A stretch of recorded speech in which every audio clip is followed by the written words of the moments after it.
تو بازار جاتے اپنے غلام کے ساتھ تو سارا بازار گھوم کے واپس آ گئے. خادم نے کہا جناب کو نہ کوئی خریدا نہ کچھ بیچا. تو آپ سارا بازار گھوم کے آ گئے. فرمانے لگے تیرا کیا خیال ہے؟ میں نے کچھ بھی نہیں کیا. کہا جناب پھر کیا کیا ہے؟ فرمانے لگے تم نے دیکھا جو بندہ بھی گزرا ہے میں نے اس کو کہا السلام علیکم. تو کتنی کو نیکیاں میں جمع کر کے آ گیا ہوں. کوئی خیر جو میسر آئے. ہم سمجھتے ہیں کہ شاید کوئی کروڑ کو روپیہ ہوگا تو پوری مسجد بناؤں گا تو پھر میں نے نیکی کر دی ہے. شاید جناب میں، حالانکہ یہ چھوٹے چھوٹے کام ہیں نا، چھوٹے چھوٹے کام، ان کی تو زیادہ ضرورت ہوتی ہے، ان کی تو زیادہ حاجت ہوتی ہے. کوئی آپ رستے میں گزر رہے ہیں تو نیچے کوئی کھڈا بنا ہوا ہے تو اس پر ہم کیا کرتے ہیں؟ گاڑی میں بیٹھ کے تبصرہ کرتے ہیں اے روڈ کھورے کدو بننا ہے. بھئی یہ کھڈا ہے نا تو آپ نیچے اترے نا، تو آپ دھابڑا لیں نا، کئی پکڑے نا، یہ تو 5 منٹ کا کام ہے. یہاں آسانی کر دیں نا، آپ اس میں گنجائش کر دیں. حضور سید عالم علیہ السلام نے فرمایا، امام راضی نے حدیث لکھی ہے، قیامت کے دن ایک بندے کو اللہ معاف کرے گا تو مالک وہ بندہ عرض کرے گا یا اللہ میں تو بڑا گناہگار ہوں، کس وجہ سے معافی ہوئی؟ فرمایا رات کے وقت تو گزر رہا تھا، تیرے پیر سے روڑا ٹکرایا تھا، تو نے اٹھایا ادھر ادھر دیکھ کے کہ کوئی اللہ کی کسی بندے کو تکلیف نہ ہو جائے. کہ مالک کو وہ تو میں نے زمانہ بیت گیا، کوئی اتنی بڑی بات بھی نہیں سمجھی. تو رب کریم نے فرمایا تو رات کے اندھیروں میں بھی میرے بندوں کا خیال رکھتا تھا تو میں تیرا خیال نہ کروں؟ کوئی عمل ہمارے ہاں لوگ کوئی کام نہیں کرتے، بالکل نہیں، کوئی کام نہیں، نہ بڑے نہ چھوٹے نہ سمجھدار نہ ان پڑھ، کچھ بھی نہیں. نشستن گفتن برخاستن، بیٹھو راج کے گپے مارو، تبصرے کرو فلانا کچھ نہیں کر رہا، فلانا کچھ نہیں کر رہا، اس کے بعد اٹھ کے چلے جاؤ. کچھ کریں، وعملوا الصالحات، نیکیاں جمع کریں زندگی میں، خزانہ بنائیں، خزانہ. اپنی ڈیوٹیاں اپنی ذمہ داریاں پوری کریں، ہر وقت کام، ہر وقت ذمہ داری، ہر وقت ڈیوٹی. دیکھیں نا امام حسن اور حسین، ان کی آپ کبھی زندگی کا مطالعہ کریں. فرض نماز کے علاوہ 100 رکعت نماز نفل روز پڑھنی ہے. پتہ کرنا ہے غریب کہاں کہاں ہیں، ان کا خیال رکھنا ہے، اور نیرے پیسے نہیں دینے. ہمارے لوگ غریبوں کو پیسے ضرور دیتے ہیں، عزت نہیں دیتے. ان کو 4 پیسے کی مدد ضرور کر دیتے ہیں پر عزت نفس کا خیال نہیں رکھتے. امام زین العابدین رضی اللہ تعالیٰ عنہ فرماتے ہیں گزر رہے تھے، آپ دیکھیں نا امام غزالی حدیث لائے ہیں کہ بندہ اور کچھ نہ کرے، کسی مومن کا دل راضی کر دے تو اللہ 60 سال کی نفلی عبادت کا ثواب عطا کرتا ہے. دل بدستاور کے حج اکبر است، از ہزارہ کعبہ یک دل بہتر است. کسی کا دل خوش کر دینا، اس کو راحت دے دینا، اس کو قرار دے دینا، اس کے لیے کوئی ایسا سامان کر دینا کہ بندہ مطمئن ہو جائے، سکون ہو جائے. یہ ہمارے ہاں جو لوگ ہوتے ہیں نا سرکاری ملازمین، ڈیوٹیوں والے، ان کی طبیعتوں میں تلخی ہوتی ہے. یہ اگر صرف پیار کرنے لگ جائے نا، میں کچھ میڈیکل سے وابستہ لوگ میرے احباب میں سے ہیں تو میں ان سے کہتا ہوں کہ شفا تو اللہ نے دینی ہے، چلو تم دعائی تو آج کے دیا کرو نا، تم آنے والے کی بات تو توجہ سے سنو. وہ بیچارہ اپنی بات، ہمارے ایک بزرگ تھے تو تعویذ لکھا کرتے تھے، بڑے عالم تھے. مجھے کچھ تھوڑی سی نا میرے دل میں ان کے بارے میں خفگی رہتی تھی کہ آپ اتنے بڑے عالم ہیں، آپ کتاب لکھیں، آپ تعویذ لکھ رہے ہیں، اور پھر لوگوں نے کمائی کرنی ہوتی ہے، آپ تو مفت دیتے ہیں سارا کچھ. اتنی لمبی ڈیوٹی، سارا دن بیٹھے رہتے ہیں آپ اور لکھتے تعویذ ہیں، پڑھائیں آپ. میں نے ایک دن ان سے گزارش کی، میں نے کہا شیخ آپ بڑے آدمی، جن لوگوں کو اللہ نے رسوخ فی العلم عطا فرمایا ہوتا ہے ان میں سے آپ، اللہ نے آپ کو پختگی دی ہے علم میں، شعوری عالم ہے آپ، سارا دن تعویذ. فرمانے لگے یار میں تعویذ نہیں لکھتا، اصل مسئلہ یہ ہے کہ جو تعویذ لینے آتا ہے وہ اپنا سارا دکھ سناتا ہے. تو میں تعویذ نہیں لکھتا، میں نا بس لوگوں کے کلیجے ٹھنڈے کرتا ہوں. میں کسی کا، اب تو بچوں کے پاس ٹائم ہی نہیں، وہ تو ابا کا دکھ نہیں سنتے، بالکل نہیں.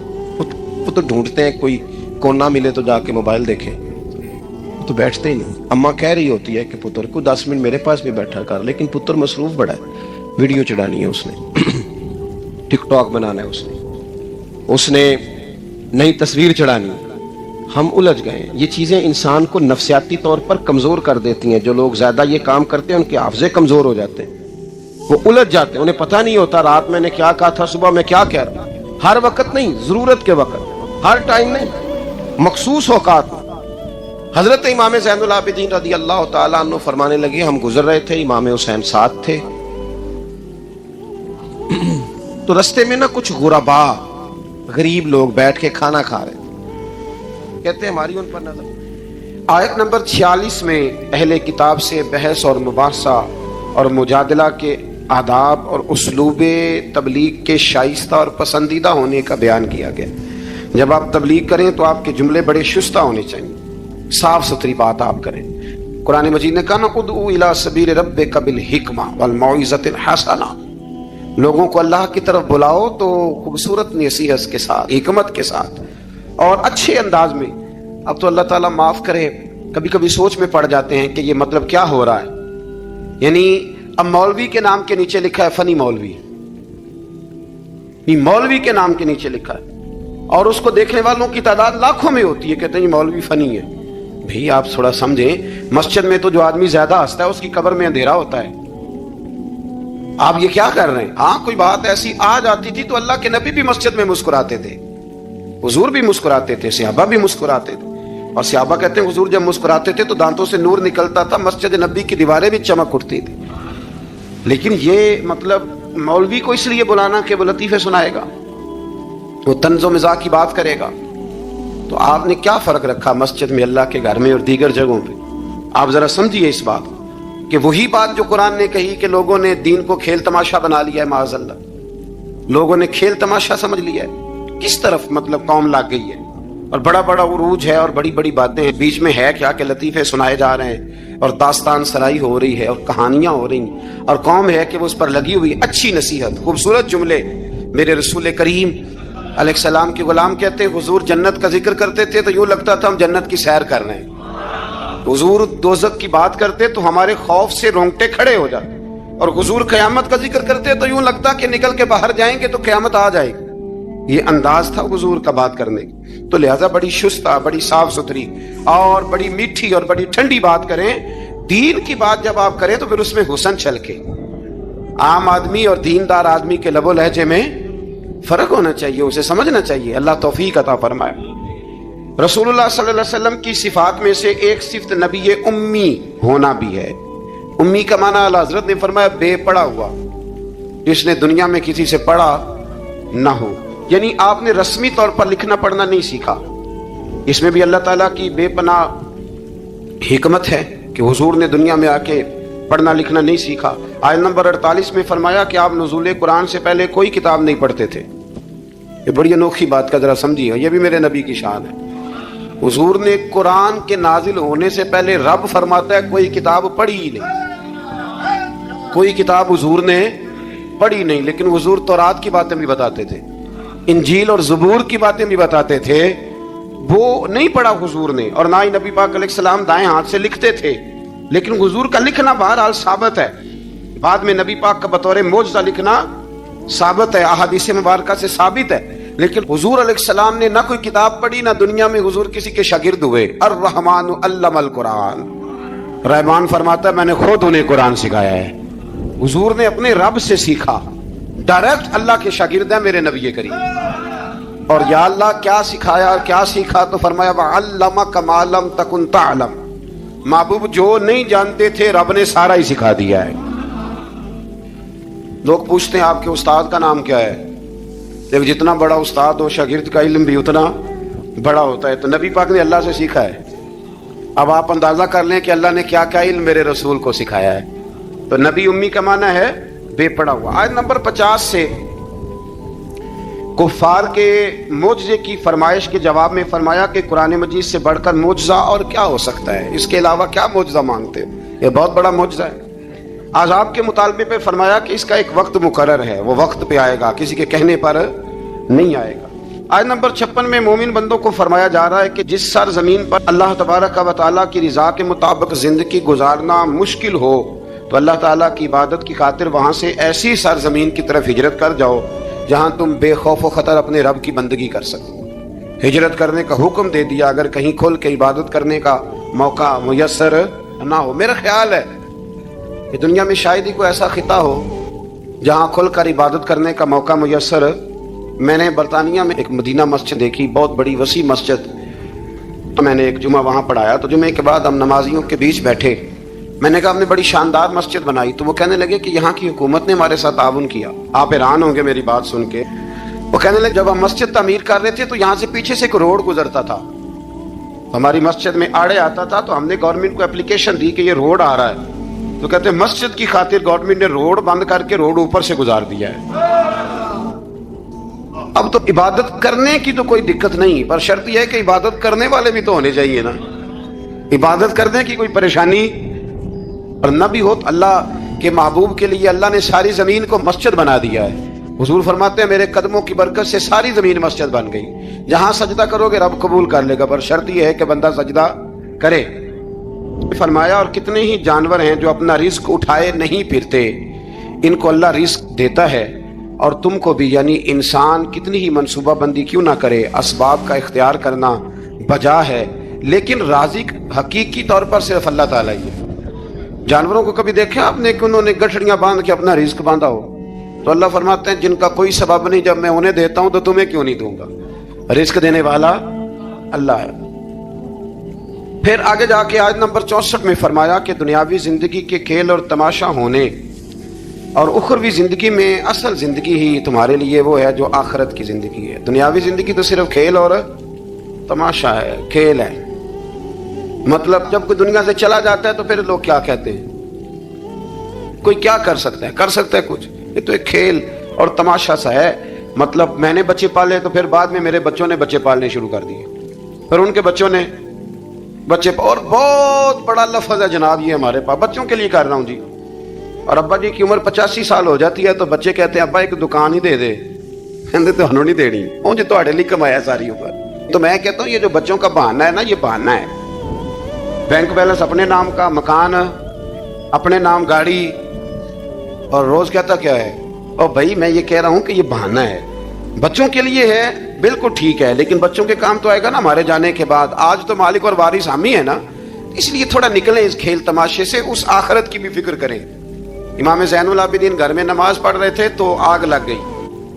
لوگ بجھاتے رہے, امام صاحب نماز پڑھتے رہے. نماز کے بعد لوگوں نے کہا حضور ہم آگ بجھا رہے تھے, آپ نے توجہ ہی نہیں کی. فرمایا تم دنیا کی بجھا رہے تھے, میں قیامت کی بجھا رہا تھا, میں دوزخ کی آگ بجھا رہا تھا. ادھر بھی تھوڑی توجہ کریں.